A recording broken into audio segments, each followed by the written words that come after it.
right. Here we are. Here we are. Hello, everybody. Well, we are officially live now. Kathy, I'm so excited to have you here. By the way, my name is Garrett Mintz. I'm the founder of Ambition Emotion. I'm so excited for our workshop. We have our guest speaker, Kathy Caprino, here.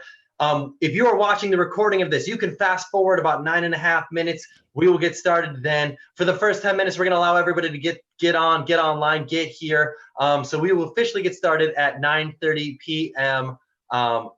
Eastern Standard Time. So Kathy, if you don't mind just maybe sharing with us, the audience, just a little bit about yourself. No, don't go too deep because we want to cover a lot of that during the Don't workshop. take an hour. Yeah. All right. Yeah. What do we want to know?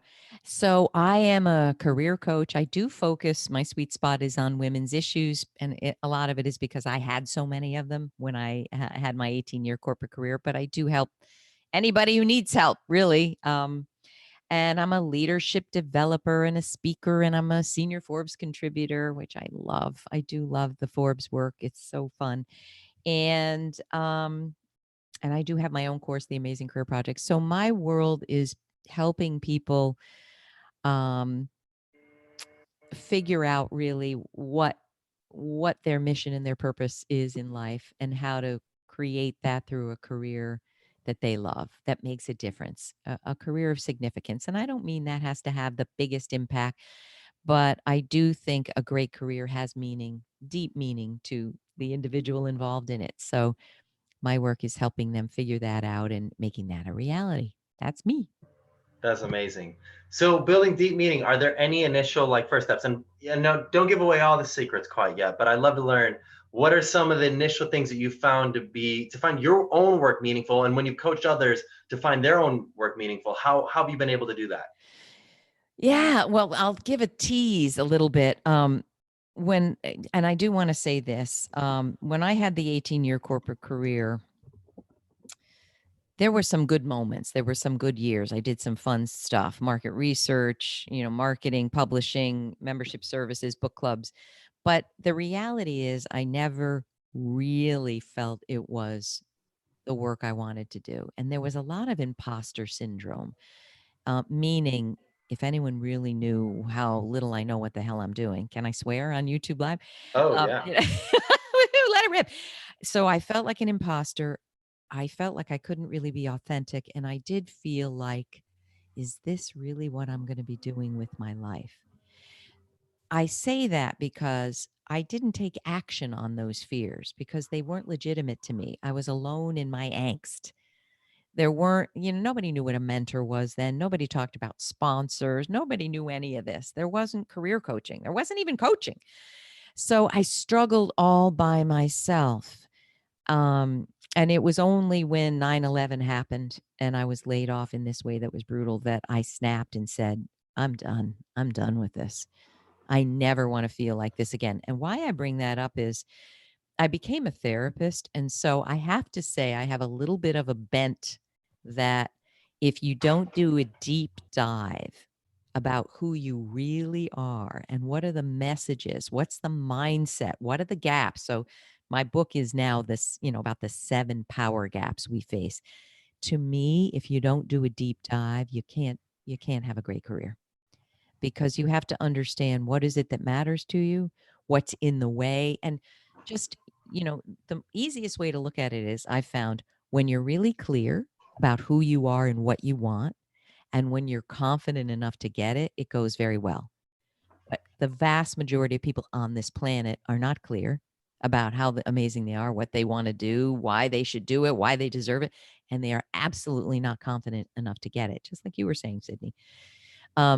So my world is, and I do have a 5-step process. We'll get into that. I was talking to someone today who is somewhat of a coach, and she was saying she doesn't believe in kind of prescriptive measures. And, we're all entitled to our own opinion. But in my view, you can't really be a thought leader and you can't really be a great coach if you don't have a proven model for change. That's my view. So I take every single person that comes, and my course walks people through this model for change, because it's the only thing that helped me transform my life. So I know that it works. Yeah. That's that. That makes a lot of sense. That's really fascinating. I love what you talked about, because we're going to talk about this a little bit. We talked about like the 3 keys to success in this program. And one of those keys is your story of like, what's the story you tell yourself? And so often we get in our head of like, we don't tell ourselves a story for why we'll be successful. So you talk about getting clear. I mean, that's exactly it. It's like you will manifest the outcomes that you set for yourself, whether that be high outcomes or low outcomes. So I figure you might as well shoot for the stars and land on the moon than shoot for the moon and land nowhere. I love it. But you know, what's interesting, just having spoken at the Network of Executive Women Leadership Summit, women have different challenges from men still. Maybe it'll change in 50 years. It's not changing yet. And, you know, I'm a feminist. I raised a daughter and a son. And I think my daughter, through, and it's cultural programming, societal programming, it's family programming, it's cultural. You know, I'm Greek and Italian. That's a certain culture. I work with a lot of Asian women who are raised not to, so why not to speak powerfully about themselves. So you know, frankly, it's a lot more complicated to get to the heart of why do I struggle? Like I asked the 500 people in these 2 workshops, how many of you communicate from fear rather than strength? How many of you find it hard to speak glowingly about yourself? And they all raised their hand, and there were 4 guys in the room out of 250 in each workshop, and I said to the guy in the second row, Corey, thank you for being here, Corey, but I said, can I ask you this? Has it ever occurred to you that speaking powerfully about yourself means you're going to be a braggart? And I couldn't wait for him to answer, because if he said, yeah, I struggle with that too, my whole point would be blown, you know. But he said, we all waited with bated breath, and he said, I got to admit, no, I've never thought of that. But women struggle so hard with, if I speak glowingly about myself, I'm going to sound gross. I'm going to sound like a braggart. And also, people might say, she didn't do that. Like, am I taking credit where I don't deserve it? Women struggle with this, and there's reasons for it. The research shows. So it's important to understand what's going on for you. Yeah. And I mean, there's research that's even that comes out that further validates this. By the way, any students that are watching the audience right now, we will get started in 2 minutes. We are just introducing Kathy. Kathy and I are just having a casual discussion as everyone jumps in. But I think the research indicates this. I think, what do they say? Like, if a woman is leading a team, and she's giving out instructions for what to do next, she's considered bossy. But if a man's doing it, he's considered a good leader. I mean, And there's so I'm gonna, many you crazy. know, I was considered a biatch. I remember one boss said, you are like a buzzsaw. And I was like, is that good or bad? Like, what do you mean? He said, you get things done where no one else does. And he loved it. But, you know, people were like, she's a biatch. Whereas I'm not kidding, my male counterpart was getting promoted for it. This is the world we live in, people. So why do I bring it up? Because it's not that I want people to fall over and be devastated by these challenges. It's to have your eyes wide open and to understand and navigate through the challenges and not be shocked by them. Right? Yeah. That's my goal. Education is key. I think just being knowledgeable of what exists and what's going on is so crucial. Those are really good points that you bring up, Kathy. That's Thank you, awesome. Garrett. So we're going to get started in less than a minute. So Kathy, I am so pumped to have you on. You've done some amazing things in your career as just a coach, as a mentor, as a guide to people as they make those transitions into their careers rather. So for students that are watching right now, get excited because you're about to learn a ton. The workshop for today, it's all about how to network in a genuine way, how to not be so transactional about it. Essentially, if you go in thinking like, hey, what am I getting out of this person? That's the wrong way to go about networking. And we're going to talk about how to effectively network, how to go about networking and really build meaningful, deep relationships. Love it. Love it. Such a Yeah. great topic. So So important. yeah, you've got Thank great you for expertise. having me. Thank you. Thank And you for being here. thank you for the work you're doing. It's so wonderful and powerful and helpful. Love it. So it is officially 9:30 p.m. Yay. Eastern Standard Time, which means we are getting started. My name is Garrett Mintz. I'm the founder of Ambition in Motion. Our guest tonight is Kathy Caprino. I'm going to introduce her properly in just a moment, but I wanted to give some context for the workshop this evening. I wanted to set the tone properly. So by the way, this workshop's going to be about 45 minutes long with another 15 minutes for Q&A at the very end. If you've got any questions or comments, Post them in the comments area. That's how we know that you're here. You can answer, and you can ask any question you'd like. Kathy Caprino is a best-selling author. Take advantage of her. She's an amazing resource. There's a lot that you can learn from her. I strongly suggest that you take advantage of it. We will get to your questions. But one thing that I do want to do in terms of setting the tone for this workshop is I want to really talk about the importance of coming in with the proper expectations. If you're coming into this thinking like, okay, great, I'm in this ambition and motion program, I'm going to get a mentor, I'm going to get handed an internship or a job offer like that on a silver platter, I can promise you that's not how this works.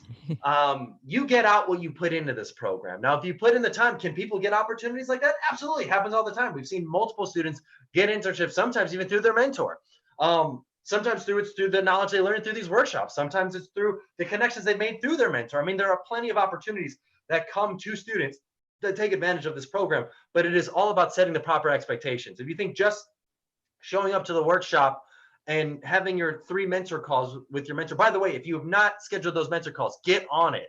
You should have your first call by October 10th. So get on sending out an email, send them a text, give them a call. Your email could have gone to their spam. That's okay. It's okay if you send them a text. They will not be offended by it. I've spoken to many of the mentors so far. They're excited to get to know you. So if you've not reached out yet, or if you've not heard back yet, maybe you sent an email. It could have gone to their spam. Send them a text. They will respond to your text. You've got their phone numbers. But get on it. Get started.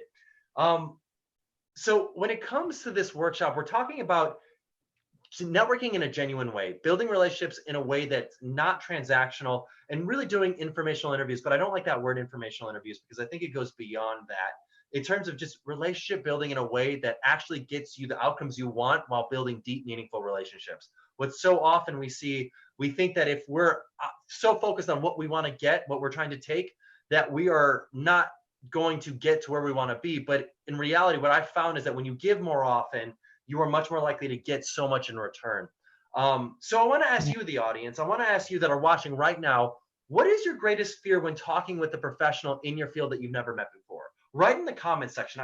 I love to learn a little bit about that, because here's the thing, fears are real. I get it. Fears happen. Fears are things that we all face. We all face these fears. We all have things that hold us back from getting to where we want to be.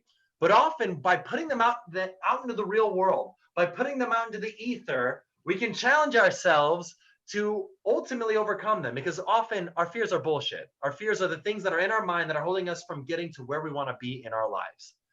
Fears are bullshit, but they're real. If they weren't real, they wouldn't be holding us back now from getting to where we want. But I found that overcoming fears are so much easier when you put them out into the world. So post in the comment section, what are your fears? I'd love to learn a little bit about them, and just share with us a little bit about what's going. So Grace, you said one of your fears is not asking the right questions. Well, I mean, fortunately, on our website, on the Ambition and Motion website, in our templates, in our tips page, we have a list of questions to ask. So those are questions right there. And honestly, from what I found with building relationships with professionals, people want to get to know you on a deeper, more meaningful level. So it's so crucial. Like, just honestly, ask them about their story. People love to talk about themselves. It's okay to sit back and listen. If you think to yourself like, well, if I don't give them my whole resume and give them everything that I've done in my life, how will they be interested in me? I can tell you, they're not interested in you for you. They're interested in you because you've taken the time to listen to them. People care about themselves. I like to share the story of the group picture. If you ever taken a group picture with somebody, who's the person you look at first, last, and most often? It is yourself. And so the point I'm making with that is when you're speaking with somebody else, people love to talk about themselves. If you take the time to listen, they will like what you have to say so much more.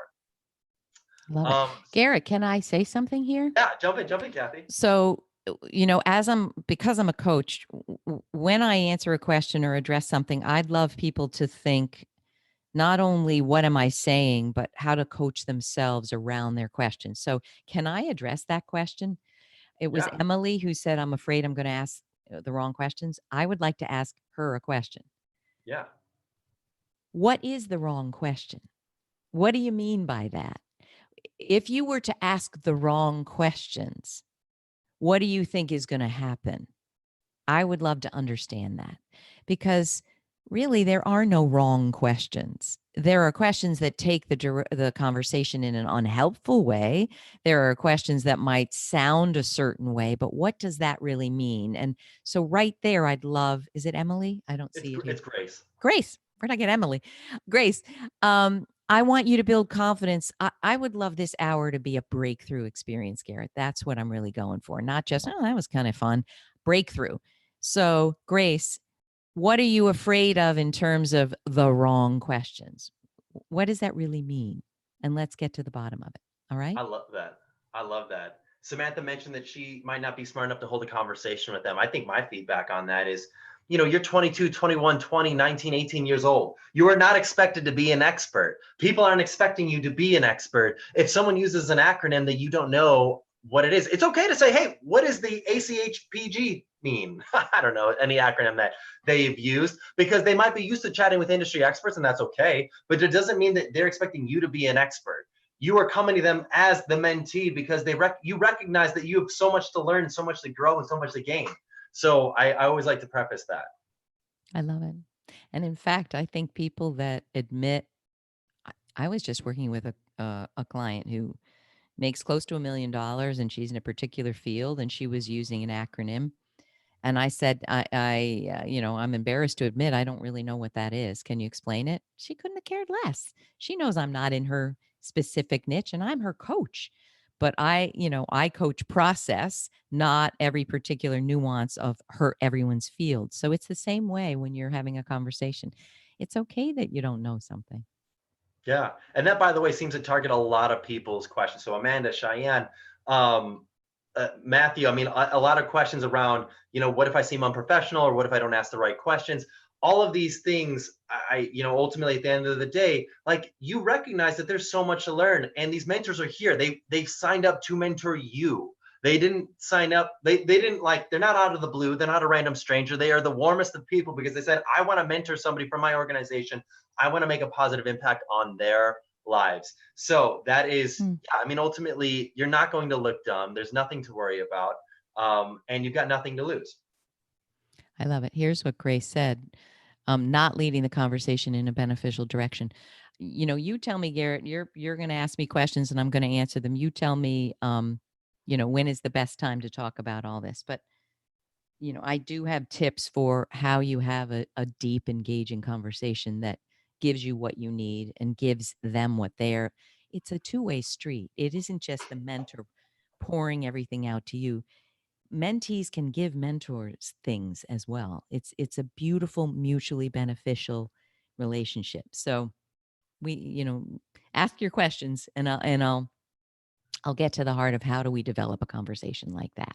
I love that. Kathy, I'm so excited to jump into this. Okay, I'm going to just dive right into the 3 keys to success. I talked about this last time in our first workshop, but I want to reiterate them again because they're so vital to being successful in this program. There are 3 keys to success in this program. And by the way, I found them to be pretty critical for most things that you work on. And that is strategy, story, and state. If you can hone that, you can be successful in this program. So the first and the most important thing is your state. Physiologically, where are you? What is your body like? Are you mad, angry, dejected, hungover, tired? You had a rough day, you're stressed out. If you've got that, it's going to be difficult to retain information. Plain and simple. But fortunately, your emotions drive your emotion. So what you can do right now to get yourself in a state, I want you to stand up and I want you to shake it out. I want you to get loose. I want you to dance out. I want you to do jumping jacks. I want you to scream at the top of your lungs. Just go, yeah, just let it loose. And this isn't a popularity contest. It doesn't matter if you look lame or uncool. And it doesn't matter if you wake up the person next to you or if they're like, what are they doing? What's he doing? What's she doing? Don't worry about that. Just get yourself moving, because when you do, you get blood flowing to your brain. You are releasing endorphins. You're getting yourself into a physical state conducive for being successful. So get out, let it I'm not going to do it, but I like what you're saying. And there is, Amy Cuddy has a TED Talk on You Are Your Body Language. And she talks about a power stance. I think that's very helpful too, right? Do it. Oh, absolutely. Power poses. Power poses. Loose. Shake it out. Get going. Oh, yeah. Because we're about to deliver some amazing information to you tonight. And I want you to be in a state conducive to retaining this information. I don't want to be like Kathy had mentioned, just something like, oh, that was cool. I want this to be transformative. So Kathy, I love it. You were on it. The second key is your story. What is the story you tell yourself? Are you telling yourself, well, I'm an introvert, so I can't possibly be good at networking, or, oh, I don't know, I've got a lot of these fears about what if I look dumb, or what if I ask the wrong question. and therefore I'm not going to reach out. Or oh, I want to wait until the end of this career fair because then I might know a little bit more about what I might end up be doing maybe next summer. No, the point I'm getting at is if you tell yourself a story for why you're not going to be successful, you will manifest that outcome, plain and simple. Whatever goal you set for yourself, you will achieve up to that goal, but no higher. So you might as well set a big, hairy, audacious goal for yourself. You might as well envision what success looks like. I'm a huge proponent of sports stars and how they think about the final seconds and being in the clutch moments and hitting the three-pointer as the clock goes down 3, 2, 1, and they just drill it. What I want you to do is I want you to envision what does success look like from these networking opportunities when you're meeting with your mentor, when you're going to a networking night, when you're going to a career fair, when you're meeting a family friend who's in your field of interest. What does success look like from that situation? I've got a friend, I met her at a conference a few weeks ago, and she's a professional musician. And before she plays, she envisions what does her performance look like the night before when she's going to bed. Yeah. When she can finally go to sleep, that is the moment she knows that she's prepared. For you, you can do the exact same thing. Literally envision, what are you wearing? What are they wearing? How are you interacting together? What does the best possible outcome look like from this situation? If you tell yourself a story for why you will be successful, literally close your eyes and envision it, you can get yourself closer to achieving success, significantly closer than if you don't envision any success at all.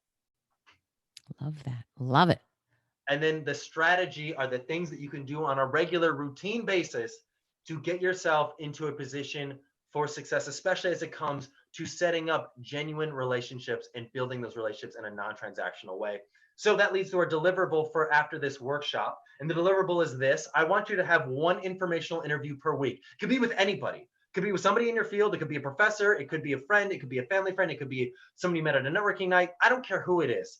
But do one informational interview, one just relationship building conversation per week to get to know somebody else's story. And in terms of practicing it, in terms of your deliverable for turning it in on our site, what I want you to do is I want you to meet with a friend. Should be a different friend from the last workshop. And I want you to ask them to tell you their story. I want you to say, tell me your story starting with kindergarten. Ask them to tell you their career dreams and aspirations, and then tell you where they want to be professionally in the next 5 years. Concentrate on spending the majority of this conversation taking notes, listening, and only asking questions and not sharing anything about yourself. Really focus on them. Because if you can do that, you can practice that. By the way, you want to take a picture with that person and then upload it to our site. But if you can do that, you can really start to hone the active listening skills and the relationship building components of just building a strong relationship by taking the time to listen and hear what they have to say. So that is the deliverable from this workshop. So good. So good. The one last point I want to make before I introduce you, Kathy, is we have a referral program. So we've already started opening up signups for next semester. So if you're able to refer 3 students from your organization to sign up for the program next semester, your essentially deposit in the program for next semester cut in half. If you're able to refer 6 or more students to sign up for the program next semester, you don't even have to pay a deposit. You are automatically enrolled. You are good to go. So if you refer students, by the way, when they take the application, they'll say, hey, who specifically referred you to the program? They put your name, you are in, you are good. So tell people about it because we want to expose this program to as many students as possible. We want to get them connected with mentors, get them connected with these speakers in these workshops because we know how powerful and impactful it can be. So with that said, I am pumped to jump into our guest speaker. Wow. The guest speaker is Kathy Caprino. She is an internationally recognized career and executive coach, writer, speaker, and leadership trainer dedicated to the advancement of women in business. She's a former corporate vice president. She is also a trained marriage and family therapist, seasoned executive coach, senior Forbes contributor, and the author of Breakdown, Breakthrough, and her upcoming book, The Most Powerful You, 7 Bravery-Boosting Paths to Career Bliss from HarperCollins Leadership. Kathy's core mission is to support a Finding Brave global movement that inspires and empowers women to close their power gaps, create more impact, and make the difference they long to in the world. Kathy is the president of Kathy Caprino, LLC, a premier career coaching and executive consulting firm offering career and leadership development programs for women, including the Amazing Career Project course, her Finding Brave podcast, and the Amazing Career Certification training for coaches, and her Close Your Power Gaps program. She's a leading voice on Thrive Global and LinkedIn. She's also a TEDx and keynote speaker and top resource on careers, leadership, and women's issues. For more information, visit kathycaprino.com, visit findingbrave.org, and connect with Kathy on Twitter, Facebook, LinkedIn, Instagram, and YouTube. Kathy's got a wealth of knowledge about professional development. She is passionate about what she does. I'm so excited to have you here, Kathy. Thank you. Thank you. Wow. I'm pumped, man. Holy cow. You just delivered so much content in about how many minutes? Wow. You're amazing. I'm ready to go. Well, I appreciate that. Thank you. So I'd love to learn a little bit about you, Kathy. I'd love to dive into you. Who has helped you get to where you're at today? And when have you faced adversity and how did you overcome it? All right. So my challenge here is how to keep these questions succinct because there's the answers because there's such good questions. I would say that truthfully, I made so many mistakes in the corporate life that for 18 years that really my life began afterwards and so who has made a difference? I'll be really honest and transparent. The biggest transformation that happened was I'm sitting in my therapist office when I'm a week after being laid off after 9/11. And I was so flattened and shattered that I'm crying. And I say this story because I think it's so impactful. He said, I know this looks from where you sit like the worst crisis you have ever faced. But from where I sit, it looks like the first moment you can choose who you want to be in the world. Now, who do you want to be? And I say that story because when we're lost or confused or lacking in confidence, we don't have answers. If it were that simple to come up with the answer, we would. But all I said was, I don't know, but I want to be you. And he laughed and he said, what do you mean? What do you mean by that? He was not rude. And I said, I want to help people, not hurt people and be hurt. Literally talk about a powerful exchange. From that 5-minute discussion, I became a marriage and family therapist, which led to being a career coach, which led to writing on Forbes. So I would say he was so pivotal. Henry Grayson is his name. But from that moment on, when I changed, when I became passionate, when I believed I could have a great career, so many people have helped me over the years. I mean, I can't even, it's countless. And even I have to say, in interviewing people for Forbes, I interviewed just recently John Maxwell, who's considered one of the top leadership experts in the country. This guy is so wonderful that after the Zoom interview, he said, Kathy, this is what he said. We're friends now. What can I do for you? John Maxwell. And I'll be honest. I said, I've got a book coming out from the same publisher. He has his books. And I said, John, would you mind writing a blurb? He said, Kathy, write it. And, let me look at it. I'll be more than happy to help you. This is how it can go when you engage with your whole heart and you don't worry about how stupid you look and you don't worry about, am I making a good impression? You just engage from your heart. Does that answer the question? Does. I love that. I love so many things about that story. It's a fantastic story, but you were not afraid to ask, and you weren't afraid. You weren't afraid to ask. And I think so often we see some of these questions about what are my fears about networking or putting myself out there is what happens if I look dumb or I don't know how to ask the right questions. I think that is so powerful just to be yourself and just say, hey, this is something that I'm interested in doing.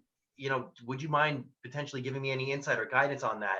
And just being poignant about what you want, I think is so critical and so crucial. And I love how you were comfortable and confident to do that. Because I think so many people are concerned about, well, what if I look dumb or what if I look stupid? It's like, what do you have to lose? What's the alternative? And I want to tell you, I hope people will tell you later. I hope this doesn't sound braggarty, but I don't care. This is the truth. People say, wow, Kathy, really illustrious best-selling authors say that was the most fun interview I've ever had. And if someone were to say, how do I do that? It's just that I'm curious. I don't have a list. Yes, I do have a list of 6 questions for every interview, but we go off that. We don't even look. And it's really, I'm listening to every word that you're saying. And I am asking the question that I'm curious about. And I really think that that's what we're asking you all to do. Oh, I love these questions that I'm seeing. Can I say this too in looking at these questions? Be prepared when you're, so I'm going to kind of riff off of when I'm about to interview someone and they're illustrious and they're 10 steps ahead of me, 100 steps ahead of me. I do my homework. If I'm going to interview this guy on his new book, I read his book or I look at his book. I look at the last 10 posts he's done. I look at a YouTube video or 5.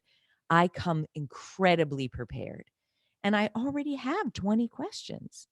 Like how, with John, one thing John Maxwell, I didn't know he was in the ministry before. And when he said that, I'm like, wow, you're a leadership expert, but you were in ministry. Well, what would be a question you would ask if you just learned that? Probably, how has the ministry informed you being a leader? So you just use your curiosity. You Yeah, know? I love that. I love that. That makes a lot of sense. Um, I see it often with, gosh, I love that perspective, just being like raw and real and honest and true to yourself. I see sometimes students, they'll come and they'll say, well, I'm a college student, what do I have to offer?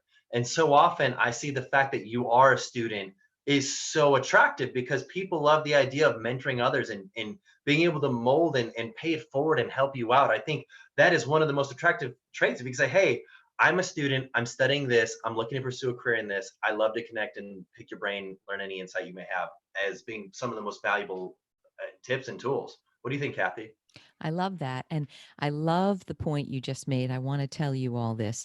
And, I do have a podcast and I talked to Austin Belsack about how you can add value when you think you can't. But I want to give an example of what you just said.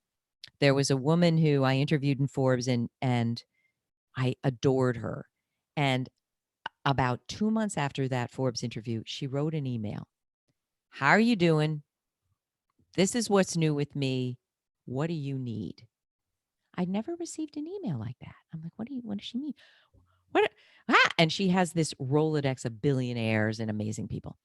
And I remember thinking, can I really tell her what I need? Like what I need in my coaching business? What do I do here? But I did.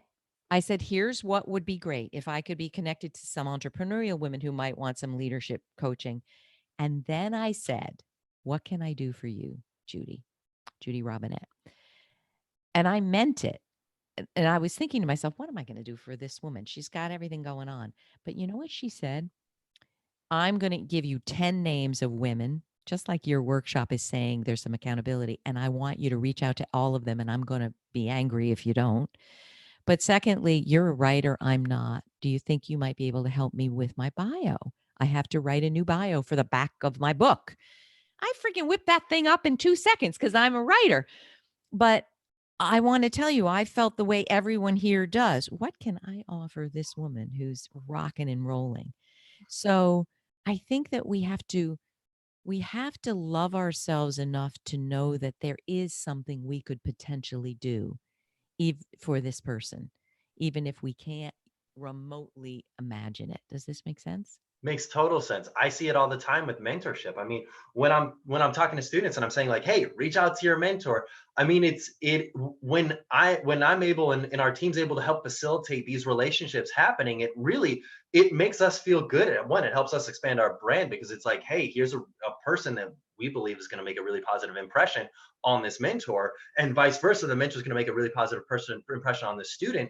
But on top of that, it's a great feeling to know like, wow, like this relationship can totally transform how you view your work for the rest of your life, or potentially provide you with opportunities that you never realized were possible. Right. That's it. That's how it goes. But it is So a mutual, if when it's done right, it's a mutually uplifting experience. so that leads into the topic of this conversation, is how to network in a genuine way. By the way, we will get to these questions. We've had some awesome questions so far from the students that are there, but I want to just jump into the topic, and that is, are there right ways to go about networking, and are there wrong ways to go about networking, Kathy? There are wrong ways. So I wrote a Forbes post that was a little bit snarky and it went a little bit viral, but I want to tell you this. Don't reach out to a stranger and say, will you be my mentor? Don't do that. So I do want to say, let's start with, creating a relationship. I really believe that mentors are best. Now you help establish those relationships. But in general, when you're just going to find one, you want to be in a situation where you can demonstrate your potential. So let's say you're doing an internship, or let's say you're on a team in college, you and your professor or the grad, what is it? What's the name when the graduate, not the graduate professor, what are they called? Graduate assistant, the That's GA. it. They're doing something really cool. They have a really cool set of experiences. You don't just want to say, hey, will you mentor me? You want to find ways to demonstrate your potential, right? So that's the first thing. Don't reach out to a perfect stranger and say, hey, will you be my mentor? Ask a question. Like a lot of people say, Kathy, I see you on LinkedIn with your 900,000 followers. How'd you get that? But if they just come at me with their hand out and ask a question, I'm a little put off. If, on the other hand, they retweet something of mine, or better yet, they say, Kathy, I read your Forbes post, and what really spoke to me was this. Now I begin to see how their mind works. And that is helpful to me, right? Because they said, this is out of the 1,500 words, this is the sentence that spoke to me. That's helpful to me. So when someone does that and shows commitment to engaging in that person, they're going to get a response from me. But what other ways about networking? Um, I was gonna say that's how I connected with you. is that how? Yeah, I read your article and I sent you an email. I said, "Hey, I love this article," There you go. and Look at you that. followed up. I mean, this is proof is in the pudding, people. Like if like this works. I did this with Kathy. I had no idea who Kathy was about maybe 3 months ago, and then I researched, read some of her articles. I'm like, this is amazing content, and so I reached out to you. I sent you an email, and then you got back, and it's been amazing. And it's history ever since. I love it. See, so it works. What else about networking? I think there are. So my son is 22 and just graduated from University of Connecticut. So I feel like I'm talking a lot about exactly where you all are. But he's an introvert. So the idea of talking to a stranger when you don't have a script is, I don't think he'll mind me saying this, is terrifying, right? And number two, when I was saying it's really important that, so he was in a fraternity at UConn. There's a million people on LinkedIn in this fraternity, and some of them are working at the companies he wants to work for. So when I would say, I want you to reach out to them, he would say, why would I ever do that? I'm too scared. What am I going to get from that? What would I say? Everything that I think all of you are saying. I can tell you now he's a convert. He's like, oh my gosh. So he reached out to some woman 5 years ahead and said, hi, I went to school, blah, blah, blah. And there's a way to approach someone. I see what you're doing at ESPN, and it looks so inspiring. Would you be and so you want to be careful what you're asking. You're not saying, can I have 4 hours of your time? You're saying, might I have a 10-minute conversation with you? I would love to learn more about your trajectory. So you set the expectation that you have respect for this person, that you're not going to take all their time, that you're not going to, that term, pick your brain.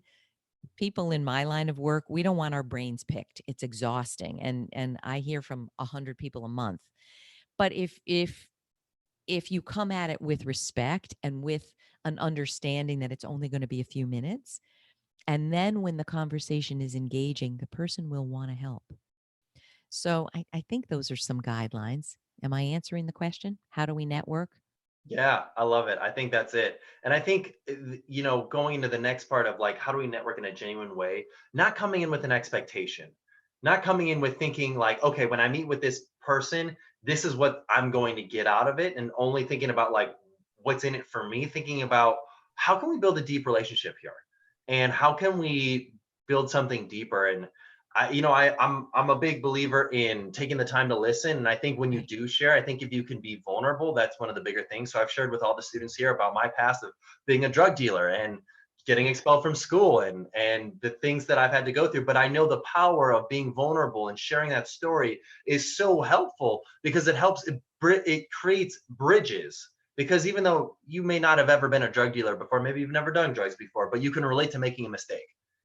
And that's And something it's that I know is so. inspiring. And, I want to say, and it doesn't mean we're going to just pour out our whole, life story. But I want to say, when I have been the most vulnerable and not just shown this veneer of success, that's when the posts go viral. That's when I hear from 1,000 people. Like I wrote one on LinkedIn, 6 toxic behaviors that push people away, how to recognize them in yourself and change them. The thing went viral overnight, and people wrote me, "Oh my God, I think I'm toxic." But it was because I said, "I'm toxic sometimes. Here's how I know I'm toxic." So, you mentioned earlier, Garrett, in your write up about what we were going to discuss. Um, how do you get people to talk about their pain? And I would reframe that a little to talk about what's the deepest challenge that they overcame. And there's a number of ways you can ask that. Like, can you tell me, you mentioned that you're 50 now. Can you tell me, what do you wish your 20-year-old self knew that you didn't know? That's one way to ask it. Another way is, everybody's gone through challenges. I'm guessing you have too. What would you say the biggest one that that that you overcame was? I think when you ask those questions, you're going to get at their pain, but you don't want to come at them. What's the deepest pain point you have? Because some people are a little guarded, and some people, the mentors you have, maybe don't want to lay on you some of the challenges they've had because they don't want to demoralize you. So you do have to ease into it a little bit. I totally agree. I think, yeah, I've seen that often because there's this tool I've learned through Sandler sales training, but I think Same. it goes beyond salespeople. It's going through the pain funnel of Oh, learning what's going on with people's worlds. And yeah. yeah, I think one way you can ask it, especially and it's relevant to you, is by saying, okay, what is something that was a little bit unexpected that you had to transition from college to career, that you thought it was going to be one way and it ended up being totally different.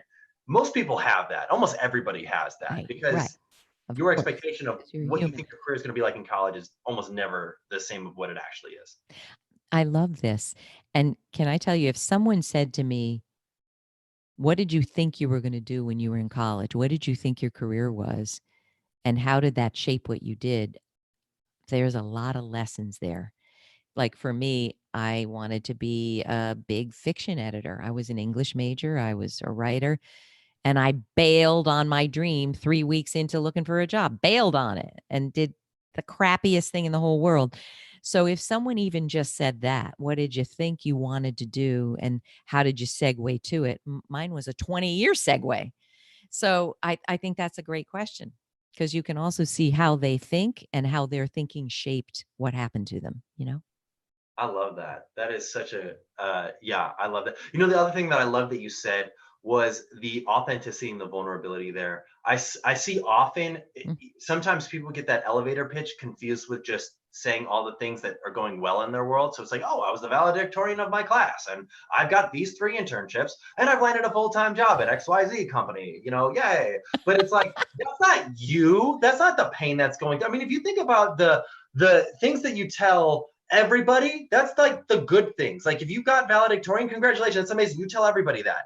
But when you're like, hey, my best friend just got hit in a car accident and now she's paralyzed potentially for the rest of her life, and I'm feeling the emotions of this because now I've got my best friend and I don't know what to do, and I want to be near her because she's my best friend, and how's that going to impact my career? Like, you don't tell everybody that, but it's like those pain points, if you can develop those deep relationships with people, that's really where you can build those deeper, stronger relationships. What do you Oh think, my Kathy? God, I'm crying.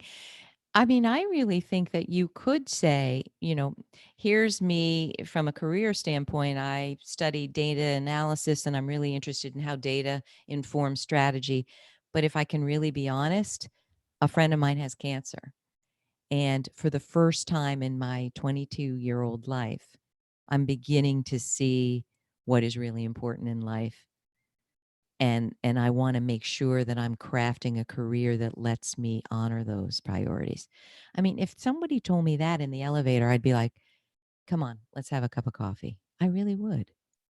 I love that. That's so true. I think I almost like want to say that one more time. Like if you're watching this as a recording, like replay that 30 seconds That was gold. That was what Kathy, what you just said right there was gold, because people are much more likely to invest in you on the emotional level, not on the superficial. What have you done? What are your Yeah. credibilities? What are Don't give me a list of your accolades.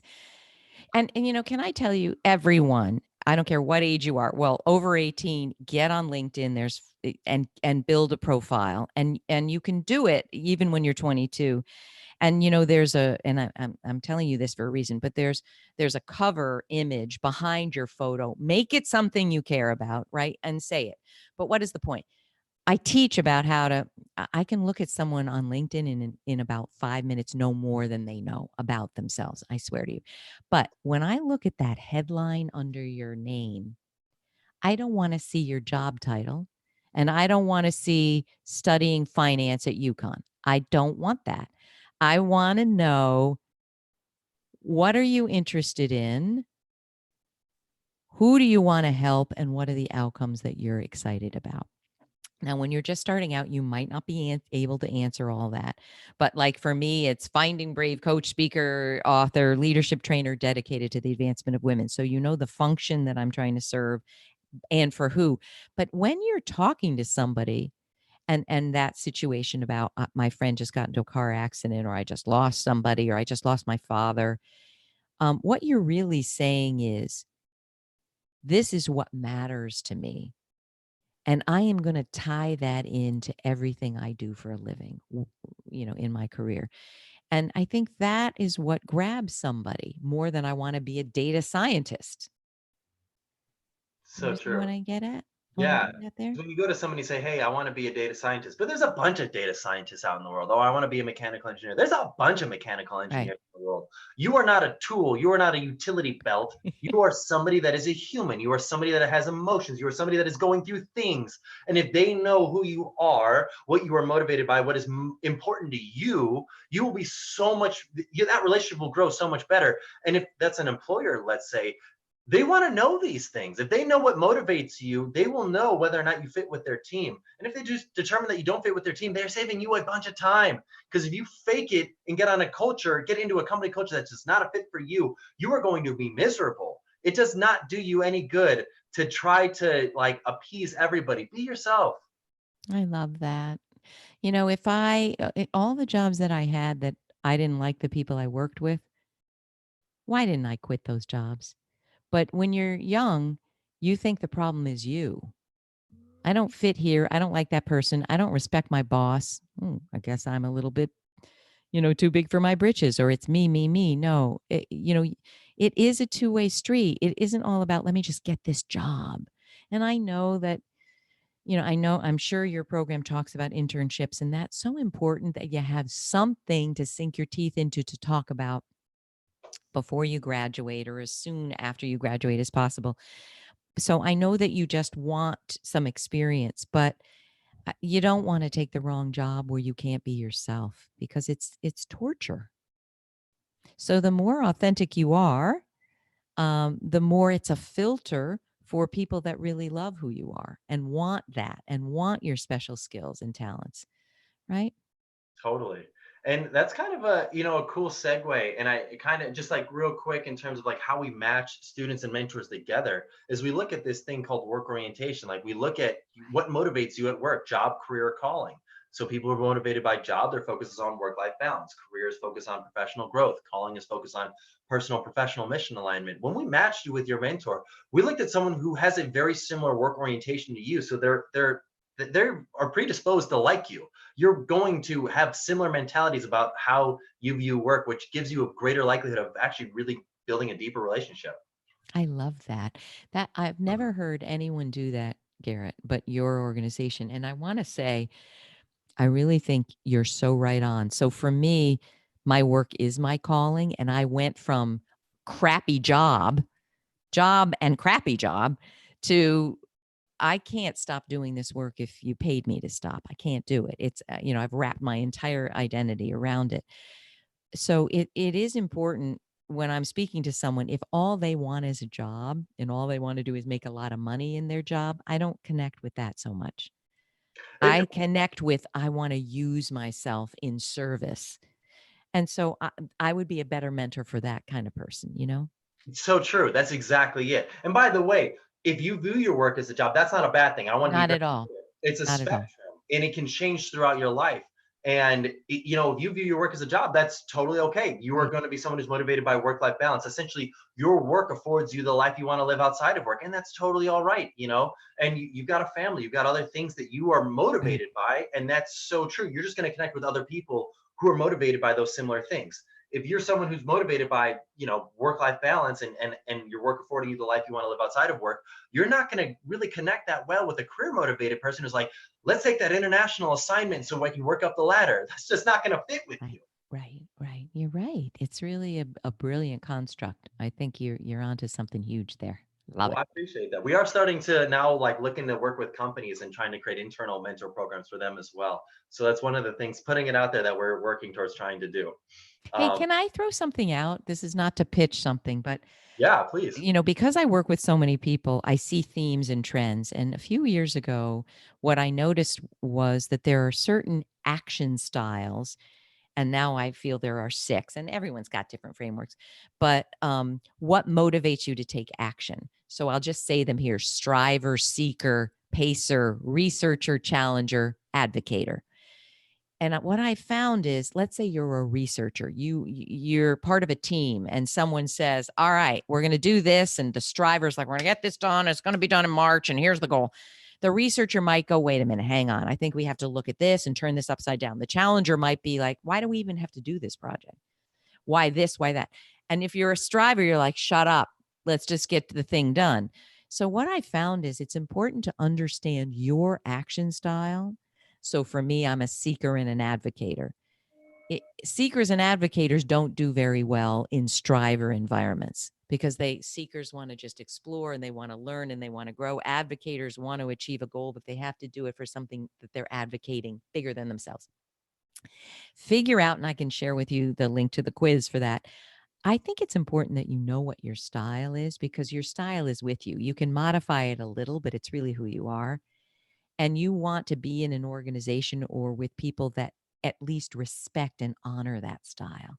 So there's so much to know about yourself and how you're going to be happy and what kind of role is going to make you happy. So that's just something to think about. Yeah, I love that. So let's transition. We've got some really awesome questions Love from it. our students.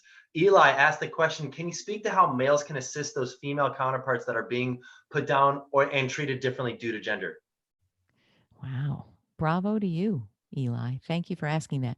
So, I talk about in my upcoming book acquiescing instead of saying stop to mistreatment.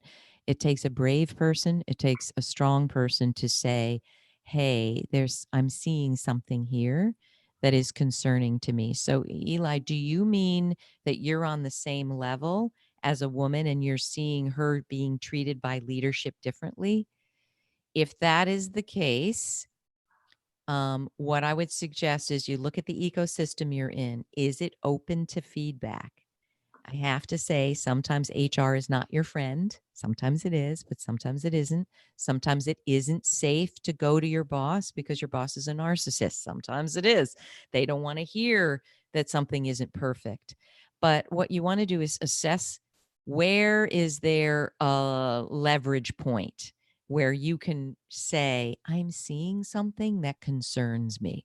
And that might be your boss. It might be the mentor that you have at your company, or a sponsor. I'm sure, Garrett, you talk about, a mentor is someone 10 steps ahead who's helping you. A sponsor is that, plus they're powerful. They've got clout. They will open doors for you when you're not in the room. Sometimes you can go to your sponsor, who's not your boss and not HR, and you can say, "I'm seeing something and it's a little concerning to me. Can I share it with you and get your feedback?"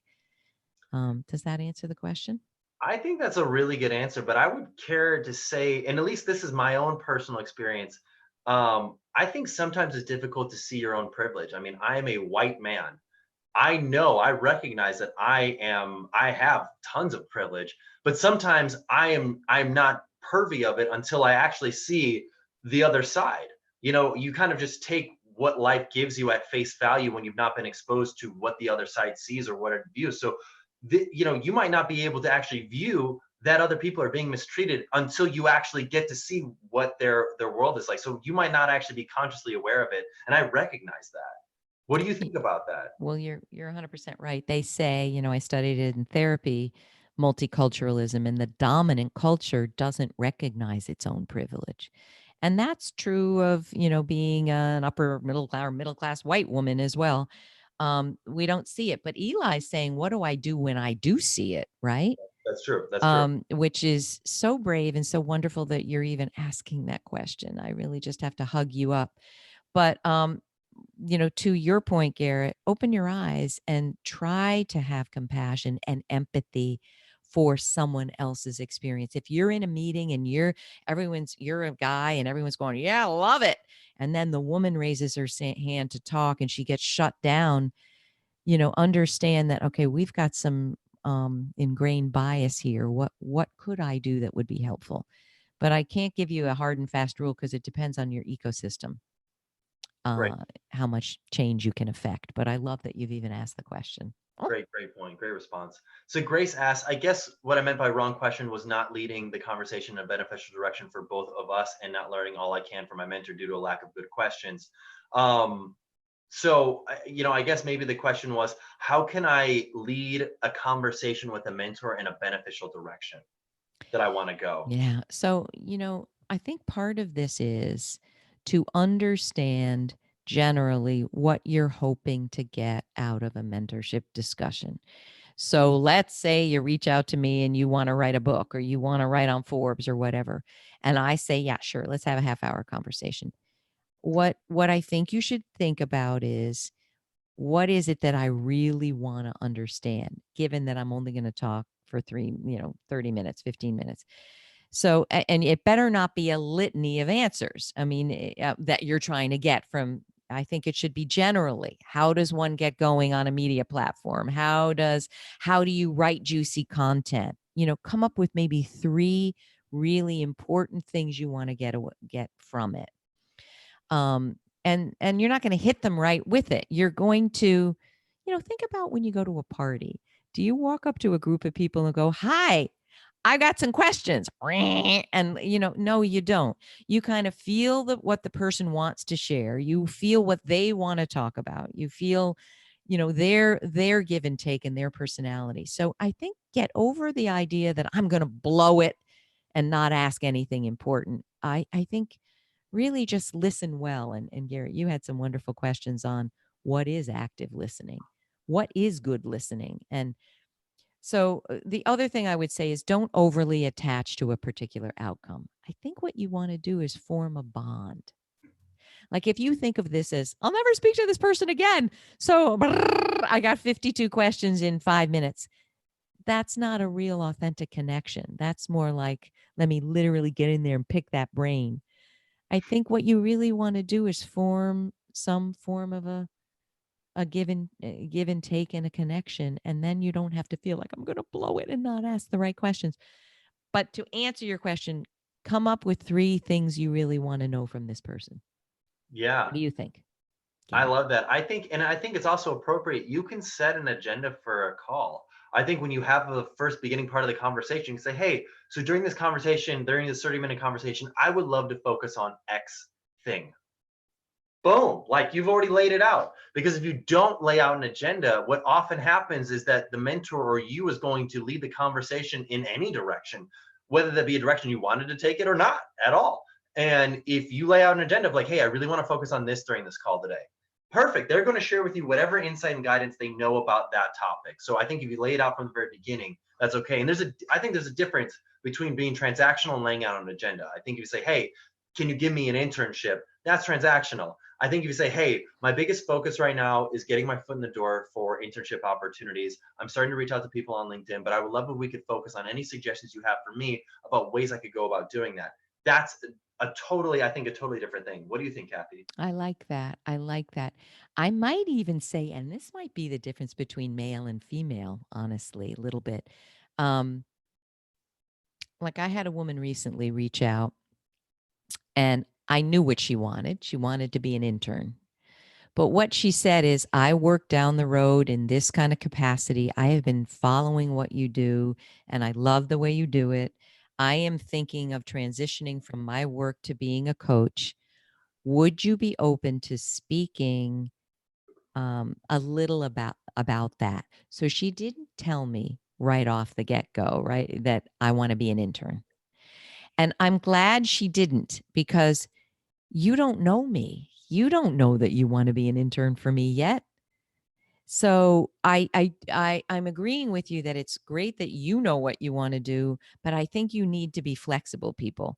I think in Buddhism, which they mention, don't overly attach to a particular outcome, because then you're so focused on, I got to be an intern for Kathy, that you miss the whole conversation, which is, I don't think you really want to be an intern for me. But what I think might be interesting is if you take a coaching training course. That's what you want. You want to become a coach.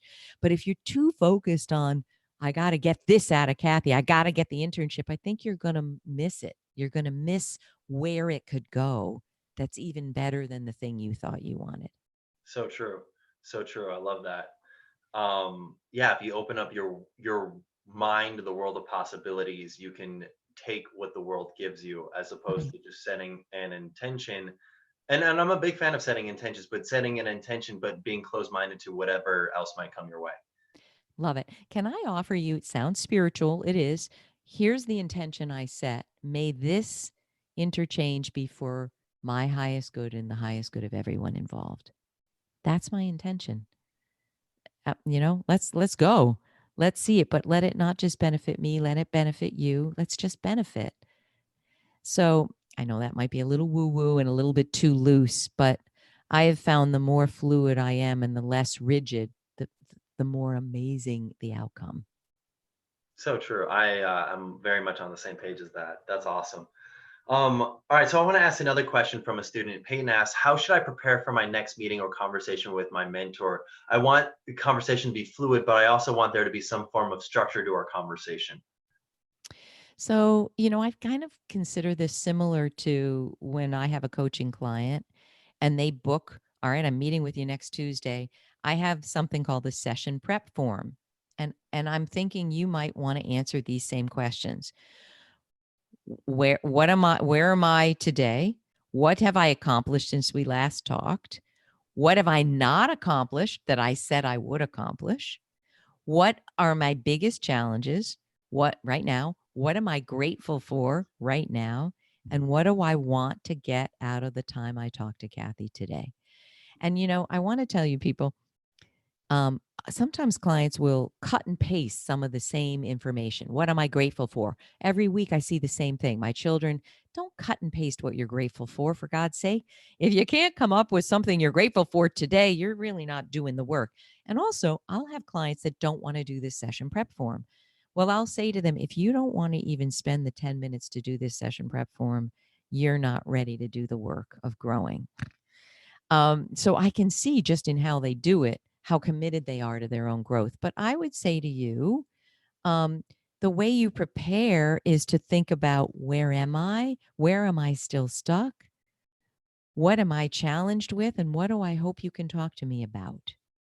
I think if you come with that, that's everything. Don't you think, Garrett? What do you think? So true. Just be vulnerable. I think that's the biggest thing, is that we struggle to be vulnerable. We struggle, we want to put on this facade of like, I've got everything down. And if we do that, it's going to be difficult to have a deep, fluid conversation with a mentor, because we're not really having a conversation that's at all enlightening, because we're not willing to open up about what's actually going on in our world. I But love if we could be vulnerable, if we could say, hey, this is what's actually going on, here's what's really stressing me out, this is what's really frustrating me, like lay it all on the table. Don't think about if anybody judges you, because they won't. They're going to embrace you for your Yeah, vulnerability. I found that vulnerability is probably the most attractive trait that you can have. I love it. Do you have everyone meeting on a regular schedule, like they're meeting every other week with their mentor? Is that how you do it? So it's, I mean, the expectation is that they meet at least 3 times with their mentor over the course of the semester, but we encourage Oh, them to good. meet as much as they can. The minimum is 3 times. So it's like once every 3 weeks. Beautiful. Um, I love but yeah, that. I mean, we I encourage. asked that because if if a client of mine, and I am, in some ways I am a mentor for some of my clients, so I'm using that as an example. But if they send that session prep form and they don't have anything juicy they want to talk about, I'll say to them, do you really want to meet tomorrow? There's nothing here. So I would say if you really don't have anything to ask, you push it out a week until you really have something juicy to ask. I'm struggling with this. I'm confused about this. I don't know how to answer this, or right? Be prepared with something you really want growth in. Would you agree with that? I would, but I would say more often, I would say the only thing that I disagree is I think that there more often than not, there's something juicy, but you're thinking to yourself, like, do I actually want to share that? I Am I see. comfortable with sharing that? I think often we are not comfortable to share the juicy thing.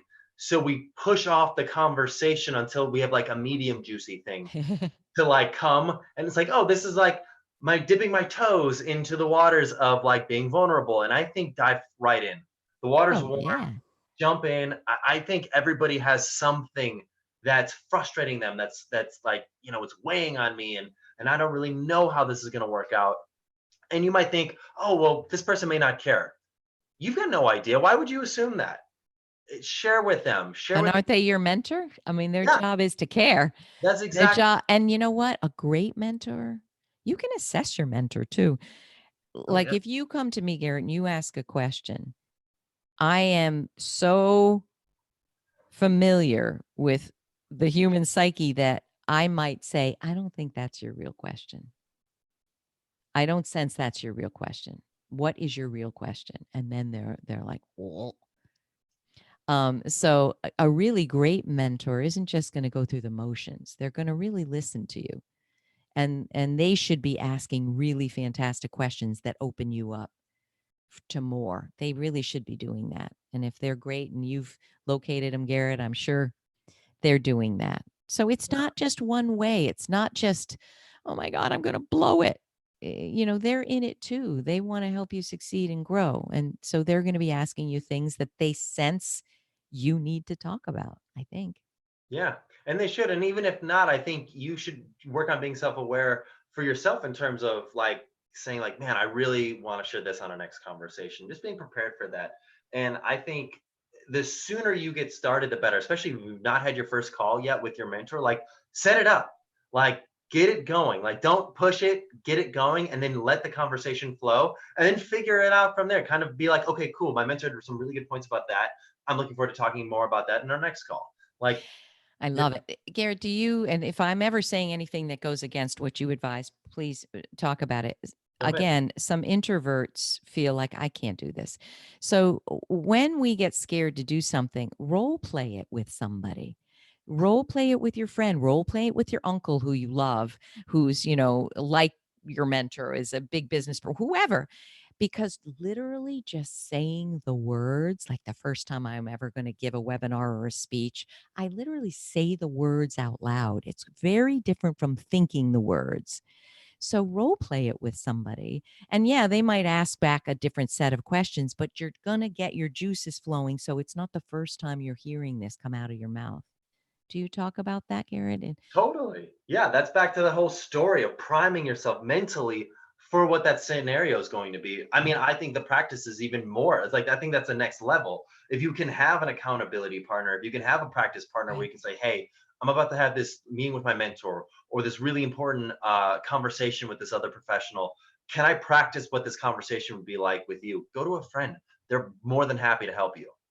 I mean, I'm laughing. I'm 59. I'll talk to my sister and say, I got to approach mom about this question. Can I run it by you about what I'm about to say?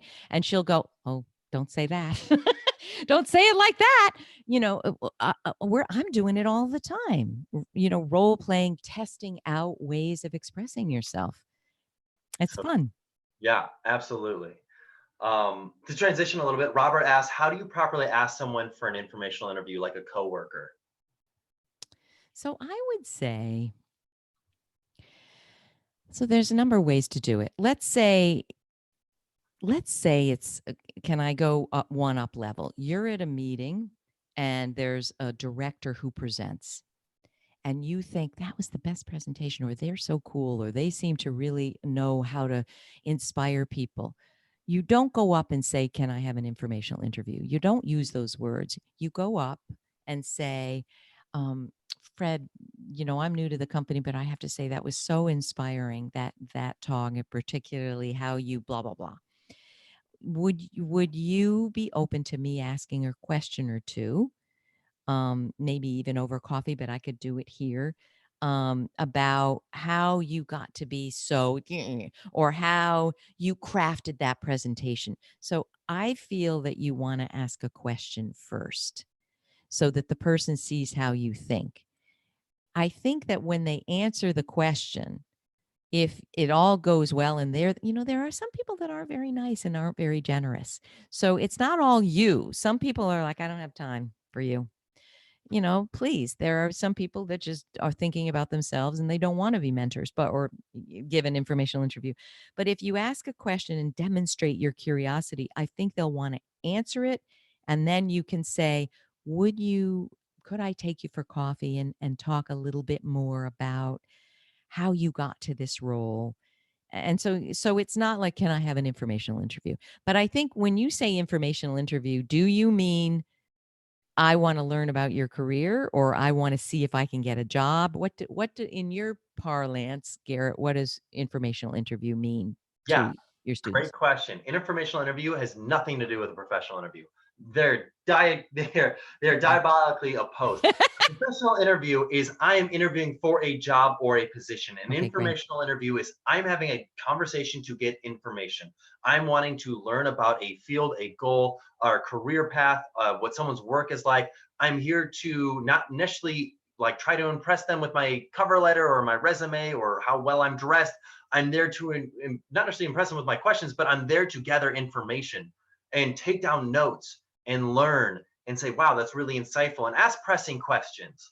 And So here's how I would do it. And my son is doing it right now at age 22. You find a person that you have some connection with. "Oh, you went to UConn 5 years ago, and I see that you were in finance. Um, would you be open to just having a quick conversation? I'd love to learn a little more about your trajectory, and any thoughts you have on, I'm in data analytics as well. I'd love to hear what your job is today and your trajectory." They always call back. They always say, "Yeah, sure, I'd love to. When's a good time?" Always. He's done it, I don't know, 12 times. No one has ever said no. So it's really that simple. But I do think you do want to indicate what that line of connection is. I see you on LinkedIn. You're connected with my uncle who's in finance, and he speaks really highly of you. Give them a reason. "Kathy, I read you on Forbes," or "Interestingly, I grew up in Schenectady, New York." It can be that, because immediately I'm like, "You did? Where'd you grow up? What high school did you go to?" Give them some line of a connection, and then say, "I would just love to talk about how you got where you did." Anything, any particular little thing. It's really that simple. I love that. That's great. I love bridging gaps, and that kind of leads to the one of the other questions I had on like my pre-list of questions was, Yeah. um, is it could it possibly be bad to ask for an introduction from somebody that you don't think has a good relationship with that person? Say that again. Just Is it okay could to ask? somebody be a bad introduction? Could somebody essentially, you've spoken with somebody and after talking with them, you're like, I don't know how well they actually know this person or how strong of a relationship with they have based on my relationship with this person. Should I still ask them for an intro? To someone else. So there's a few things, folks. The very first thing is, do you like this person that you just had the informational interview? If they come across in a way you don't like, look, not everybody's awesome. And if they're a little narcissistic, and here's another thing: if in an informational interview, all they do is talk about themselves and they don't ask one question about you, it's indicative. Do you like this person, or are they icky? If they're icky, don't ask them for an introduction, because icky people know icky people, and icky people are icky. So it's not going to go well for you. It's not going to help. Um, Sure. You'd be I right. Yeah. right. I would say that. You'd be better Um, reaching out. I have had people ask me, "Hey, Kathy, I've got a big connection number on LinkedIn, and unfortunately, I don't know most of these people. That's the downside." And they'll say, "I see the Vanity Fair editor. I'm looking for they have an open job. Can you introduce me?" The answer is always no when I don't know the person. I don't know you. And I don't mean to be biatchy about it, but I'll say, "Here's my policy. I don't do an intro when I don't know this person, when I don't know you at all." So suss it out. There are times that it makes sense. If you don't like the person, don't ask. And if they're a little too distant and from that person, I don't think it's harmful to ask. By the way, do you know Blip at Forbes? I'd so love to connect. I just did that today, to be honest. A Forbes writer featured Melinda Gates, who is donating, putting forth $1 billion in the next 10 years for gender equality. I'm going to cry. $1 billion. So I'm connected with the Forbes writer who wrote about her. I wrote, "Holy cow, I would love to interview Melinda Gates, and she's way 1,000 steps out of my sphere. Would you mind connecting me?" And she wrote right back, the Forbes writer, and said, "I'd love to, but we actually got it off of information that was available. We didn't interview Melinda." So meanwhile, this person doesn't know Melinda Gates. So what can it hurt? You can ask, but Oh, only ask if you like this person. yeah, I What do love you that. think? Yeah, no, I totally agree. And you got nothing to lose. So by the way, I know that we're a little bit over Oh, right now, but we have like a bunch of questions. Would now you we're go ahead if we like speed round went through these I would questions? love to. I can't even believe an hour went by. This has been awesome. This has been really good, great. Oh, I'm so Um, glad. okay, so speed round. Robert Purcell asks, "What are the 6 questions you always have prepared?" He's asking me that. You mentioned that you've got those 6 questions that are your go-tos. I did? I mentioned that? I think it was a little bit earlier that you mentioned that you've got like 6 go-to questions. I did? I don't remember saying that, but here's some go-to questions. I don't think I mentioned that, Robert, but here you go. Oh, I wrote these down. Can you share with me what matters most to you and what you're doing today? What were the biggest challenges you've overcome to achieve what you have? What do you think the most important skills are for success in the way you define it? So that gets at two things. How do they define success? Which I think is such an interesting question, because like what I would answer is not what anyone else would answer, I'm guessing. What do you wish you knew 30 years ago or 20 years ago or 10 years ago? Um, can you talk to me about the trajectory you had from what you wanted in college to what you're doing today? And is there anything else um, that you'd like to share with me? So Judy Robinette, the sponsor mentor that I have, who's changed a lot of things for me, says there's 2 questions you must never forget to ask. After you hear from them, and then you say, "Here's what I'm thinking I want," a digital marketing job at a startup. Um, you want to say, "Do you have any ideas for me?" That's it. And the second question is, "Do you know anyone who would be helpful to speak with?" You're not asking, "Do you know anyone who has a job?" You're not asking, "Will you hire me?" If it's information, you're asking, "Do you have any ideas for me based on what I shared? And do you know anyone who would be helpful to speak with?" So I think that's 6 questions. That's great. No, I love that. Leah asked the question. She feels like she's the only person setting herself back. She thinks that she may never find her path. She knows she can be successful. She just doesn't know how it's going to happen. Do you have any advice for her? What's your name? Leah. Leah. So because that was me, because I grew up not being able to speak up, because I had limiting beliefs, the therapist in me says, if you think you are holding yourself back, you probably are.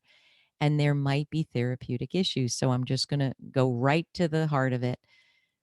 One of the chapters in my book is, you are what your childhood taught you to be, unless you've unlearned it. I would ask you, what makes you think you're holding yourself back, and how old is that, and where did you learn it? And if it's, my mother was a narcissist, and I know a lot about narcissism, folks. So you can reach out to me directly. I have a webinar series about it. If you grew up with any kind of emotional manipulation, if you grew up with any kind of emotional abuse or physical or sexual abuse, your boundaries aren't what they need to be, your self-confidence, your self-trust, none of it is healthy because as a child you were violated. If any of this resonates, you're going to have a rough time with any of this. And what is called for is therapeutic help. Because sometimes, I found in the way I grew up, and I write about it in the book, here's a question. I was watching Tony Robbins' documentary, I Am Not Your Guru, and he asks a question. Who did you crave love most from when you were growing up, and who did you have to be to get it? And I went, oh, I had to be brilliant for my dad and obedient for my mother. That's what came to me. My dad is a doll. He's passed away. My mom's 95. I said to her, Mom, I'm writing about this in my book, and I have to be honest. I felt like I had to be obedient for you. What do you think? And I was like, there was a dead silence. She goes, I can see how you would think that. I said, you mean I can write about this in my book? But when you grow up thinking you have to be obedient, you can't do this stuff. You can't speak confidently. You can't. You need healing. So if you really feel you have had stuff in your life that's held you back, therapeutic help will just be brilliant for you.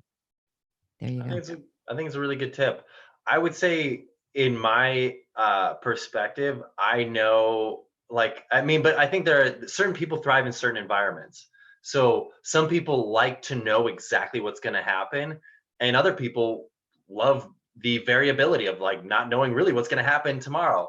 I am someone who sits in that variability category. I love not really knowing and being able to kind of like handle what happens coming my way. I would say that, it's about the journey, not necessarily the destination. And by that, I just mean, can you be happy with where you're at right now? And can you be happy with the path that you're currently on? And if that drastically changes, can you be okay with that? Can you still be happy with wherever you end up? And I think if you can manage to be happy, like right now, today, you are putting yourself in a positive position. I love it. I mean, I think, however, some people have deep fear that's ingrained, they're risk averse, and there's no amount of us telling people to go with the flow. They're broken inside sometimes. I mean, life's a bitch sometimes. Yeah. I've worked with people who have had, you wouldn't believe it, what they've been through and what they've overcome. So if that's you, don't feel less than, but help is required, Totally. Yeah. Brian asked the question, I feel like my biggest issue is communicating what my objectives and goals are. Do you have any advice? I would ask you, why is that your biggest issue? What about that is hard? Is it that you don't have objectives? Is it that you're too scared to say what the objectives are? I kind of feel like I need to know more. Why is that hard? I mean, I work with people making $750,000 and they're like, I don't really know what I should say about the job I want. Okay, let's figure it out. What kind of job do you want? Because you can do any. Here's the deal. Most of you, if not all, can do anything you really want. You just don't understand that. You don't understand that you're gifted. You don't understand that everybody is special. Everyone is like a thumbprint. You are amazing. You have amazing talents that none of us have. The thing is, you've got to understand how you want to leverage those. So if you are having trouble understanding what your objective and goal is, maybe you don't know the direction you want to go in. And, oh, Garrett, can I just say, I take people through 5 steps, which I'm sure you touch on. But when you really don't know where you want to go, there's steps. Number 1, step back for an empowered perspective of who you are. And that means understanding how amazing you are. What are your talents? What are your gifts? What are the dots that you need to connect? Who have you always been? Number 2, you got to let go of the thinking patterns and behaviors that keep you stuck. Do you always shy away from risk? Are you always the last person are you always passed over? Everyone else gets something you don't. These are patterns that you got to let go of. The third is say yes to your most compelling vision. What is it that you really want to do? And it might sound ridiculous. Like, I want to write a screenplay and I see myself winning the Academy Award. Ridiculous. But I do, At number 4, you've got to try on the direction. If you think you want to write a screenplay, you better hire a coach and write a screenplay. right? You've got to try it on. And number 5, you've got to do this with accountability and a structure. So I would say to you, which of those steps are you stuck in? Do you just not know where you want to go? Then you probably have to pick a few directions and try it on physically through an internship, through volunteering, through talking to people. But you got to figure out why your biggest issue is communicating your objectives and goals, and Yeah, then tweak that block. Does that make sense?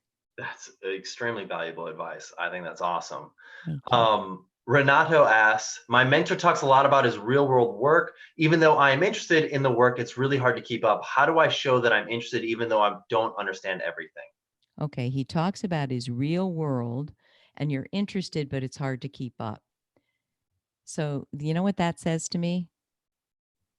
It almost says to me that you're not really that interested in the depth that your mentor is talking about. Is that what it means? Or is it that he's talking in such a complicated way, using verbiage that you don't understand, that that's hard for you? So I would say, like, if somebody said to me, Kathy, could you slow down a little bit? I don't quite understand what you're saying. I would be more than happy to slow down and say, what part was confusing? I don't understand what you're talking about when you talk about a methodology for change. What is that? Ask questions. Ask him to slow down, or her. Can you're there's so much I want to get from you, Garrett. Could you slow down a little, because I'm getting lost in some of the detail. Just ask. I think that's the answer. And if he's talking a lot of jargon that you don't understand, say, I'm embarrassed to admit I don't understand some of those terms. Would you mind explaining those? Be real. If they're a good person, they're going to be like, oh yeah, of course, I always talk too fast and I'm throwing at you so much. Let me slow down and let me repeat, right? Yeah. What do you think, Garrett? No, I agree. I think that's I think you hit it on the head. I think either, yeah, you're right. They're not genuinely interested. And if that's the case, by the way, talk to your mentor and say, hey, these are the things that I am interested in. I'd love to chat and pick your brain about this. Because I Love think it. sometimes people assume that you just want to talk about your career, but that means maybe you didn't set the agenda at the very beginning of the conversation of like what you like to talk about and some of the things that you've worked on. And I think you did a great job, Kathy, earlier of saying like, okay, where was I at our last call? Where am I at now? What did I get done? What did I not get done? Share that at the beginning of the conversation, because I think that is going to help you build a much stronger relationship with your mentor. And yeah, I mean, if you do end up realizing you really find the work interesting, but you don't understand the jargon, interrupt and say, hey, what does that acronym mean? I don't know that acronym. Right. Or you can even say, I mean, what's going on is maybe this person is talking such minutia that he or she has lost the big picture for you. And so you kindly say, wow, that's so interesting. Can I talk about kind of strategically, blah, blah, blah. So you shape it the way you like it. That's more than fair. Totally. So Sydney asked a question that's very similar to Sammy's question, was what is the line between creepy and acceptable when it comes to researching a mentor or a professional that you're interested in? So like, Sydney's question was, how do I find someone that hasn't published anything? I guess they're looking for what is that line of creepy and acceptable when it comes to research? Now, this is interesting. If you're doing it on, like, let's say you want to reach out to me, creep away. I mean, look at every damn thing you can find. I don't find that creepy. Um, I don't see anything creepy about researching. I can't imagine a line that's, I mean, if you're digging into my personal Facebook page where I haven't tried to give you access, maybe that's weird. But anything that's out there publicly is meant to be shared, I think. I don't think there's anything creepy. Do you? Am I missing something? No, there's nothing creepy about it. I think that's such a misconception. I Yeah. think from social media, we get this, I don't know. I think we have built this mindset that it's weird to look at somebody else's profile. But when it comes to professional admiration, I mean, I'm honored. I'm flattered if you've done the research on me. I'm sure you feel the same way, Kathy. I do. In fact, a colleague of mine just wrote, hey, I saw you went to Ireland with Lorna Byrne. Wow. He saw that on 3 of my posts, and I love that he saw it. And I love that he mentioned it. So I don't think it's creepy. Go for it. Cool. All right, 2 more questions. By the way, thank you so much for being here. Students, thanks so much for being here and sticking with I this. love I it. know we've gone a little bit over, and by a little bit, we've gone a little bit more. A lot. Um, No. I love it. Vlad asked the question, how can you correct your mentor when you notice they're wrong without being rude? It's not specifically with his AIM mentor, but it's someone that he looks up to. He's, and I, by the way, I can personally relate to the situation. Actually, it recently happened to me. But yeah, What are they wrong about? yeah, I'd be curious to know. Maybe is a technical thing, or maybe it's a personal thing. Okay, Vlad, I got a question for you. That strikes me as, okay, what do I want to say about that? Okay, here's because this is a therapist in me. You don't need to make your mentor right. You don't need to correct them. That seems almost like you want to prove that I'm not putting you down, but you want to prove that you know a lot. I mean, if you were coming to me for mentorship and you corrected me about something that I felt I really knew well, I'd be a little put off. So if you mean it's just a little fact that I got wrong, maybe, but I think that could feel really disrespectful. What do you think? I think it depends on what this person's getting wrong. I was gonna say, how much does it actually matter? Right. You know, like, Is it is it really pertinent to anything, or is right. it like one of those little things? Like, there are sometimes, like, when I'll speak with somebody and they use a term like not grammatically correct. Like, I'll give an example. When I ask somebody a question and someone turns around and says, "Do what?" I that like burst my bubble. I hate when people say "do what" when I ask something that they did not hear. Instead of saying "pardon me" or "excuse me" or "what did you say," it's "do what." But I don't I've never correct. even heard of do what. Is that an expression? I think I'm old. Indiana. I think it's like maybe a Southern And thing. they mean, huh? Say it Yeah, again. exactly. Exactly. But it's saying do what? I was like, I didn't do anything. I just asked the question and you didn't hear me. But the thing is, I don't actually go ahead and call them out. It's not worth it. It doesn't materially, it Right. doesn't do anything except for potentially hurt that relationship. So I just let it flow. And Yeah. so maybe that's the case. Now, Vlad, I can personally relate. Had a mentor. I think that as the saying it goes, if you ever meet Buddha, kill him because he's never going to be able to live up to the expectations what the pedestal that you put him on. For me, I had a mentor that I've been connected with for a while, and he had done some things more recently that I'd found out about that I was like, man, that really kind of stings because I look up to you and you did something that I felt like really was wrong, and it makes me realize that you weren't the actual person that maybe I thought you were, and it sucks. It hurts. But I think I think it's important to let that person know how you feel. If that's the case of the situation that you were in, that's what I did, and I felt like that was helpful. It helped kind of mend that relationship. Um, But so can I say that, let's say I'm your mentor and you heard me speak to someone that was bad in the way I did it.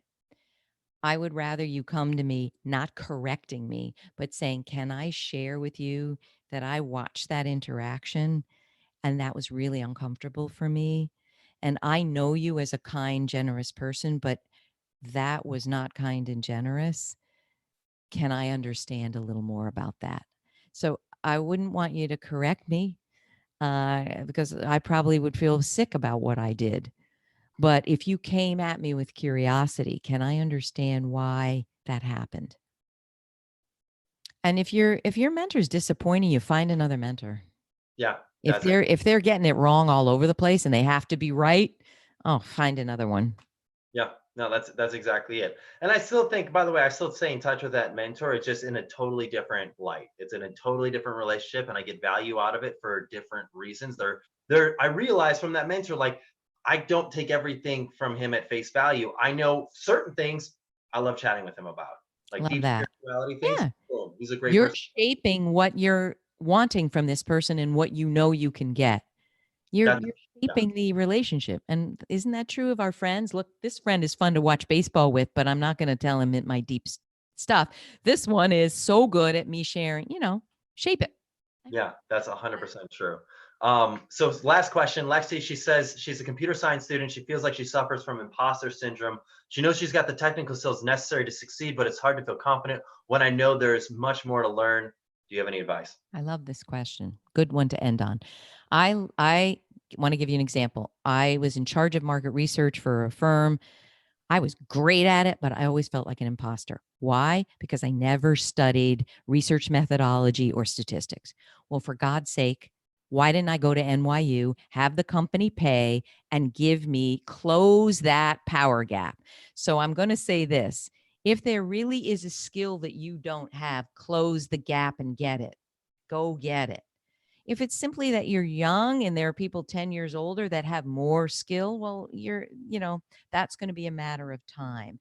So it's part of it is understanding, is there a skill gap? Address it. If it's just a matter of time, don't be hard on yourself. It's going to come. So what you want to look at, ask people that you respect, ask your boss, how am I doing? Am I, at your 6-month review, am I meeting expectations? Am I exceeding them? Don't just harbor, oh God, I'm not good enough. That's something women do.